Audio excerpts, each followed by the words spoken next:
Gagawa tayo ng soup. Ito, ano ba itong tawag nyo dito? Bok choy, Chinese cabbage, tsaka giniling na karne. Ayan. Dalawang sibuyas at saka bawang. So, ang gawin natin, hugasan natin ang ating cabbage. Ayan. Anuhin ko na yung, hati-hatiin ko muna bago ko hugasan. Ayan.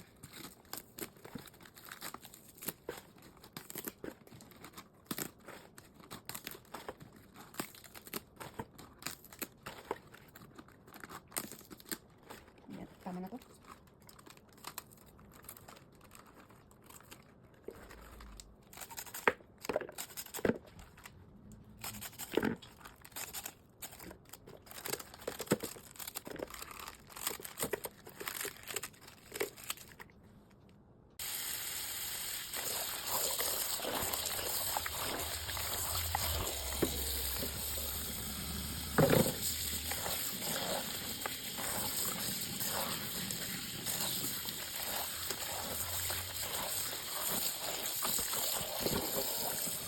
Malinis naman ito.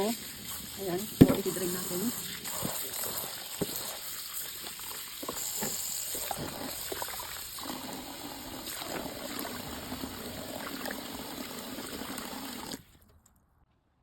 Kaya kung may spinner kayo, ito hinugasan natin, di ba? Marami tayong makukuha tubig. So, spin natin. Ayan. Ayan. Kung hindi mo ito patiktikan, ito yung makukuha mong tubig na galing sa vegetable. Ayan. Diba? Ulit natin.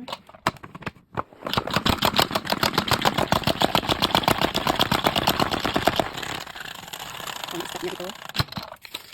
Ayan. O, dry na siya. At marami pa pang tubig. Isa pa. O, yan. Walang tubig. Isa pa. Tingnan natin kung may tubig.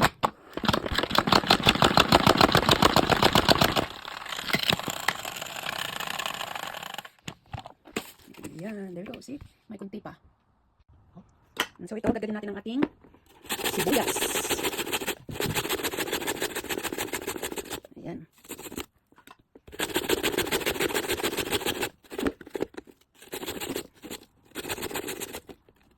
Itong bawang.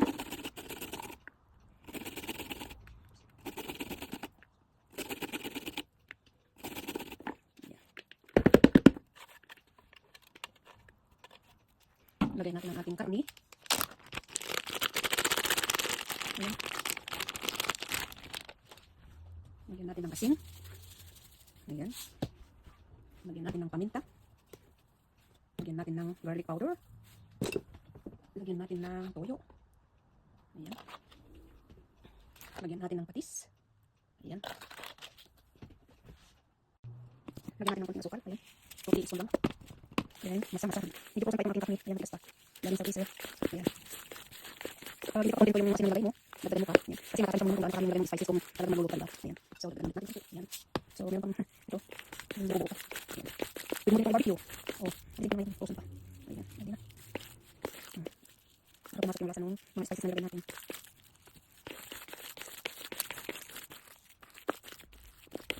So, madami ito. Kalapit ang isarap natin.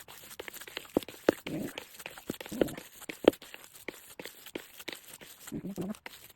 And then, get ready. Maglagay tayo ng tubig. Meron akong tatlong sukang dito. Ayan. Medyo ibabad lang natin ng konti para hindi higupin nung tubig natin, nung sabaw natin. So, ayan. Babad lang natin saglit. Ayan. Para masarap ito ah. Ayan. Malamig na tubig ko. Ayan, para hindi maluto. Tapos pupunta na tayo dito sa malapit ng kumulo na tubig. Inamihan ko na ito ng tubig para hindi ako dagdagan ng sabaw. So, ayan, para makakasa. Lagyan natin ang ating oars.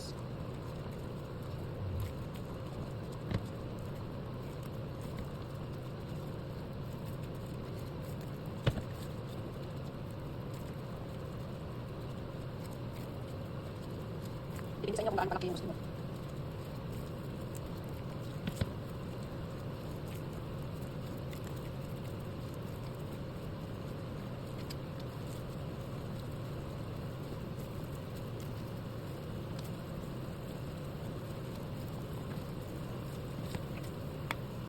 So, okay na yan. Alisin natin. Ito na lahat kalahati lang. Alisin natin itong kanyang bubbles.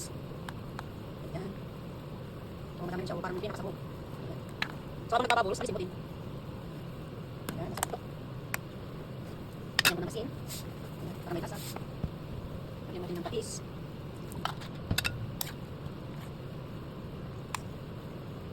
Masarap. lagyan natin ng kunting chicken powder. Yan ba? So, kaya naman natin yung panlasa. Yan, ito yung rose. Yan, magiging na tayo ng sabaw. Sarap. Sabaw. Tubig pa sa sabaw. Lagyan natin ng paminta.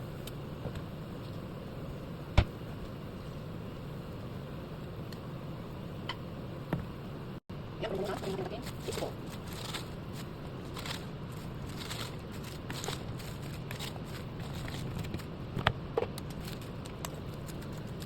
Ayan ba? Huwag natin pamantay yung sabaw.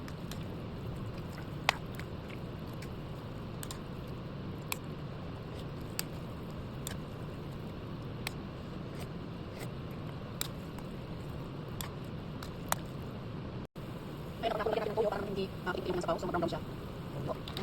Oh. So, ito na ang ating. So, ito yung kulay niya. Para mas ilong yan. Kaya naman tayo kapantay. Ayan naman siya kapantay. Lagyan natin ng ating sukang hog. Yan. Yan. Sabaw na. Sabaw tayo. Ito na. Ito na yung ating sabaw. Ayan. Kung may itlog ka, pwede mo lagyan ng itlog. Kung wala naman, pwede itlog lang. Oh. Pero walang nilabang itlog. So, ito na. Ayan. Pwede mo tayong magdikot ng sabaw. Ayan. Wow. Yan. Yan. So, dapat madaming tubig para hindi tayo dagdag ng dadyag. Ayan, o. Yung mga balls ko, o. Ayan. Sabaw mo na. Ayan. Ito na yan. Kain na tayo. Magiging tayo ng sabaw. Wow, grabe ang sarap. Luto ang natin ng paminta para medyo maanghang-anghang. Ayan. Ito. Yung sopa ko, luto na. Ayan, tara na. Kain tayo. Yan.